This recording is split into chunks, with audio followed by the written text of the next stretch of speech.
Buenas, somos el equipo 7 y hoy vamos a presentar la evidencia 3, notas periodísticas sobre los derechos de las mujeres y la comunidad LGBT. Mi nombre es Ana Mayela Estrada Córdoba y le daré la palabra a mi compañera Arely. Hola, buenas tardes, buenos días. Mi nombre es Arely Mariana Martínez Vicencio. Un gusto saludarlos. El día de hoy hablaré acerca de los derechos humanos de las mujeres. Los derechos humanos son una serie de atributos, prerrogativas y libertades que tienen todas las mujeres y los hombres por el simple hecho de existir, los cuales son indispensables para llevar una vida digna.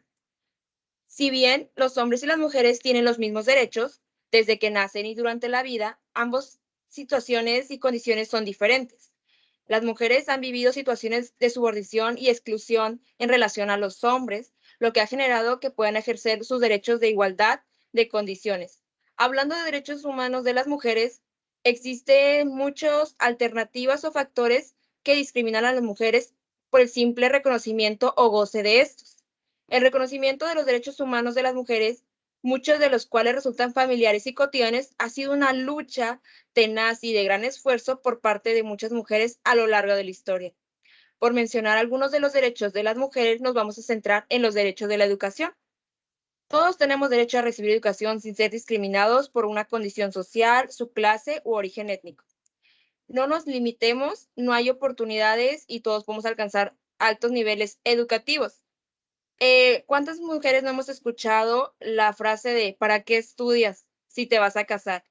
Bueno, en mi parte, de manera personal, puedo decir que este es una manera de pensar muy antigua, porque últimamente estamos en una modernización. Constantemente las mujeres podemos estudiar o ejercer la carrera que queramos sin tener que decir que más adelante un esposo nos tenga que mantener. Al contrario, somos mujeres empoderadas que luchamos continuamente por ejercer nuestro derecho.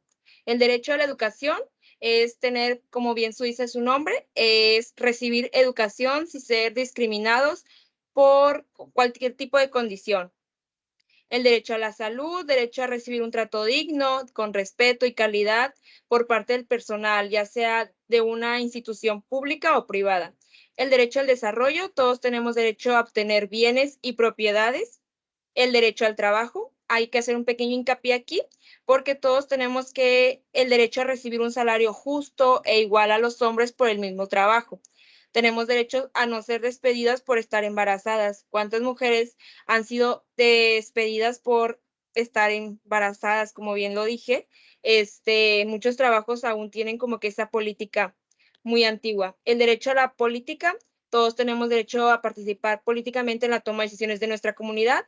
Se acercan las elecciones para presidencia, entonces este año están participando 2 mujeres y por la presidencia. Entonces,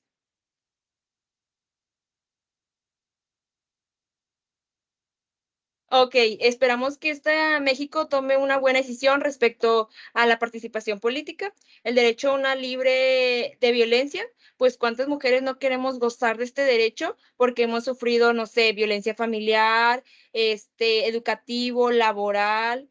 Entonces, es un derecho que estamos todavía en constante lucha. El derecho a la sexualidad y reproducción, pues, es, como bien su nombre lo dice, el libre desarrollo de cuántos hijos podemos tener, cómo llevar nuestra sexualidad con nuestra pareja. También, no nos pueden obligar a emplear un método anticonceptivo. Al contrario, no tenemos que tener presiones por parte de nuestra pareja. En México, más bien en la Ciudad de México, ya existe la interrupción legal del embarazo, que está legalmente a favor de que se pueda interrumpir a las 12 semanas de gestión. Entonces, en Nuevo León es algo que aún está prohibido. Entonces, muchas mujeres tienen que ir hasta la Ciudad de México para ejercer como se le dice, el aborto.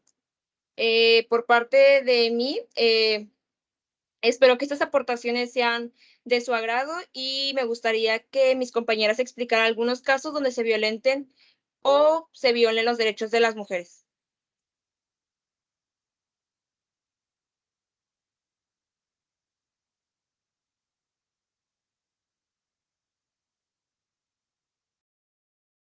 Bueno, yo voy a explicar sobre el caso que es para mí muy importante, creo que es muy famoso, es el caso de Marisela Escobedo. Ella fue una enfermera y fue una activista social este, mexicana. Ella eh, murió enfrente del Palacio de Gobierno de Chihuahua, más bien la mataron ahí, en el norte de México. La causa de muerte de ella fue porque exigió justicia en el asesinato de su hija Rubí Marisol Fraire Escobedo. De hecho, ella tiene un documental donde habla de 3 muertes de Marisela Escobedo. Es un documental que ya se ha hecho muy famoso constante el tiempo, ya que este suceso pasó el 16 de diciembre del 2010. Lo que pasó aquí fue que violaron muchos de sus derechos que como personas tenemos. El primero fue el de la legalidad, el de la seguridad jurídica, trato digno, debida procuración de justicia y derecho a la verdad. Este fue un caso muy impactante, algo que marcó mucho a México y a los derechos humanos en muchas cosas. Y eso es lo que puedo hablar sobre esta noticia. El otro caso es sobre el caso de Florencia Escasez. Ella fue detenida junto con su exnovio y llevada a un rancho donde se llevó a cabo una escenificación de su detención, así como del rescate de víctimas de secuestro. Fue transmitida en cadena nacional como si fuese en vivo, donde se le interrogó y señaló como miembros de grupos delictivos. Las imágenes circularon ampliamente por todo el país. Posteriormente, antes de diversos cuestionamientos, las autoridades investigadoras admitieron que se trataba de montaje, que decían a la inquietud de los medios de comunicación por su trabajo. Florencia fue condenada a 60 años de prisión. Ante ello, promovió un juicio de amparo directo por considerar que se había violentado sus derechos a la sentencia consular, a la puesta a disposición inmediata ante el Ministerio Público y a la presunción de inocencia. Sin embargo, un tribunal colegiado se lo negó. Inconforme, interpuso recursos de revisión, del cual conoció la primera sala de Suprema Corte de Justicia de la Nación. Este caso fue en la fecha del 23 de enero del 2013. Los temas que se llegaron a tratar, que son muy importantes para poder saber sobre este caso, es el derecho a la notificación, contacto y asistencia consular, derecho a la puesta a disposición sin demora ante el Ministerio Público, derecho a la presunción de inocencia, derecho a la defensa adecuada, derecho a al debido proceso, Convención de Viena sobre relaciones consulares, personas extranjeras sujetas a proceso penal, efecto corrupto. Esos son 2 casos de los que yo voy a hablar. Le paso la palabra a mi compañera para que hable de los demás casos que se vieron. Bueno, buenas tardes. Me presento, soy Evelyn Guadalupe Padrón Esquivel y voy a hablar sobre otros 3, perdón. Del primer caso que voy a hablar es uno que es muy conocido, ya que sucedió en nuestra Facultad de Derecho y Criminología, que es de Devani Escobar. Este caso se hizo muy famoso gracias a una foto que 9 de abril de 2022 hizo muy famosa. Ella estaba esperando un medio de transporte en la madrugada y después a unos días, fue su desaparición y a unos días se encontró fallecida.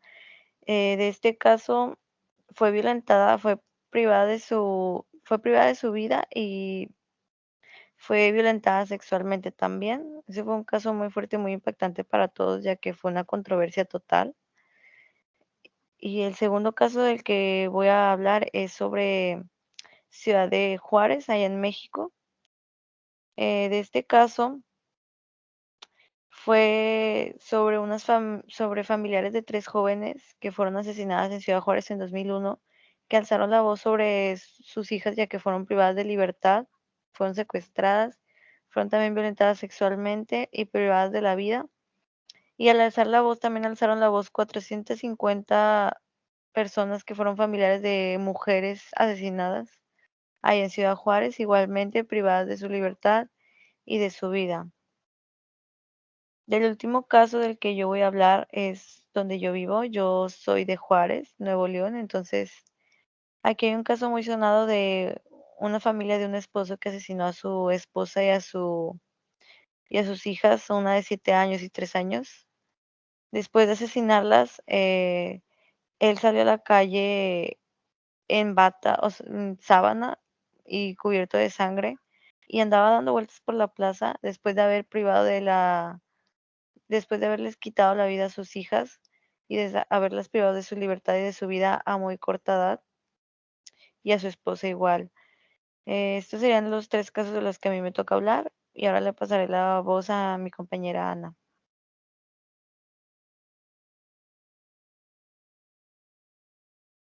Como sabemos, los derechos de las mujeres es suma importancia. Sin embargo, nos gustaría mencionar a continuación algunas aportaciones al tema de los derechos de la comunidad LGBT y le paso la voz a mi compañero Enrique. ¿Qué tal? Me llamo Enrique Martínez y pues bueno, a continuación vamos a hablar un poco sobre la comunidad LGBTQI+. Y pues bueno, para esto tenemos que hacernos 3 preguntas muy importantes. En primera, ¿por qué se debe de respetar, promover, proteger y garantizar los derechos de esta dicha comunidad? Pues bueno, según la obligación de los estados de salvaguardar los derechos humanos de las personas e inclusive de esta comunidad LGBTQI+, están establecidas en las normas internacionales de derechos humanos con fundamento en la Declaración Universal de los Derechos Humanos, con el fin de que todas las personas, cualquiera sea su sexo, orientación sexual e identidad de género, tienen derecho a disfrutar de la protección establecida en las normas internacionales de estos derechos humanos, que está constituido en la ONU desde el 2002. Por otra parte, hay una pregunta muy sonada y es, ¿la homosexualidad y otras orientaciones sexuales pueden ser consideradas como una enfermedad? Esto es evidentemente que no. No pueden ser consideradas como enfermedades. De hecho, la homosexualidad fue eliminada de la Clasificación Internacional de Enfermedades en 1990. Y las identidades transexuales dejaron de figurar en el capítulo sobre trastornos mentales desde mayo de 2019. Pero es evidente que a días de hoy todavía hay estados y ciudades que consideran la homosexualidad como todavía una enfermedad y las tratan como tal, yendo a clínicas psiquiátricos e inclusive a hospitales para tratarlas. Pero todos sabemos que no es una enfermedad, simplemente son gustos de personas normales y corrientes como nosotros. Y como última pregunta, ¿está permitido que la población LGBTQI+ realice manifestaciones culturales de promoción a sus derechos? Es evidente que sí. Todas estas personas tienen el goce de poder expresarse y de alzar su voz para que sean respetados sus derechos como personas, porque esos son personas. Pero tristemente está la realidad de que al momento de que ellos quieran manifestarse a través de autoridades y de gobiernos, no los dejan, puesto que están obligados a no poder hacer propaganda, por así decirlo, de su movimiento, de que no puede haber más personas como ellos. Pero al final del día son personas y solamente quieren ser respetadas como tales. Pues bueno, vamos a pasar a algunos casos que pasaron aquí en México e inclusive en otras partes del mundo para ver esta problemática a nivel internacional. De hecho, un resultado de aquí en México del 2021, al menos 78 personas de esta comunidad LGBTQI+ fueron asesinadas. Motivos presuntamente relacionados con su orientación sexual o identidad de expresión de género. Otro de los casos muy sonados es de un pobre joven de apenas 18 años en Jalisco, que fue tirado por la carretera de un balazo en la cabeza y que después por autoridades reportaron el cuerpo y pues bueno, esta noticia llegó a nivel nacional y pues se puede ver claramente que hay algunas personas aquí en México que no ha cambiado su mentalidad y que tristemente no les importa la orientación sexual de ellos, simplemente piensan que son personas malas, personas enfermas, como hace un momento lo comenté, y pues que simplemente no, simplemente son personas que quieren su libre expresión y no lo dejan. E inclusive hay un caso muy sonado y que fue muy reciente, el del anterior magistrado Osiel Baena, que fue la primera persona aquí en México en tener su pasaporte no binario. El caso fue que él en su domicilio se encontró muerto junto con su pareja y por autoridades que estaban salvaguardando a esta persona, no encontraron mucho movimiento. Y al momento de ingresar, pues bueno, se encontraban estas dos personas, Osiel Baena y su pareja, tirados y muertos. Algunos indicios indican que fue un conflicto entre pareja y que pues se llegó a la violencia y pues simplemente se encontraron entre navajas, sangre y pues muchos síntomas en el cuerpo de maltrato físico. Pero pues todavía el caso está por verse. También un caso de Perú, que hubo una persona llamada Azul Marín, quien primero fue, él mismo dice que primero fue una persona gay y luego se identificaba con una persona trans, pues hecho mujer, ¿verdad? Y pues bueno, al momento de que esas autoridades en Perú lo resguardaron para poder quitarle su libertad de expresión, dentro detrás de las celdas, fue violentado sexualmente por estas mismas autoridades de Perú. Y pues bueno, el caso sigue por revisarse, pero pues aquí nos damos cuenta que solamente no en México se está viendo estas problemáticas, sino en también diversas partes del mundo. Y que por cierto, por esas partes del sur de Latinoamérica, en Colombia, en un año se registró más de 145 asesinatos, de los cuales pues esta comunidad sufre a día de hoy ese temor a poder expresarse, a poder salir y poder identificarse como ellos se sienten cómodos. Y pues bueno, gracias a esta materia nos damos cuenta de muchas problemáticas que a lo mejor uno no vive, pero nos podemos dar cuenta a través de noticias, a través de notificaciones e inclusive de las redes sociales de cómo estamos a día de hoy. Y que sin embargo, no obstante, hay mucho que cambiar. Y creo yo que esta es una de las materias en las cuales hacen ver el mundo de una manera distinta para un bien común. Y el bien común para mí es la paz. Es que todos estemos en paz, todos estemos tranquilos y sin nadie perjudicar a nadie más. Le cedo la palabra a mi compañera Areli. Ya para finalizar esta evidencia, como bien dijo mi compañero Enrique, esta materia se nos abre mucho para explorar ciertas problemáticas que estamos viviendo, como son las desigualdades entre las mujeres y los hombres. Es algo que va arrastrando de años pasados, no es un tema nuevo en México ni tampoco en el mundo. Por ello hacemos la invitación a la sociedad que haga conciencia, que se ponga de manera reflexiva para pensar por el bien común de las personas, no solamente pensar en nuestro propio interés o nosotros mismos, también debemos de ponernos empáticos y en los pensamientos de las personas. Por ello, agradecemos mucho este espacio y esperamos que la información sea de su agrado y una disculpa por los errores cometidos. De antemano, el equipo está muy conforme con las cosas que se expusieron el día de hoy y estamos al pendiente. Muchas gracias.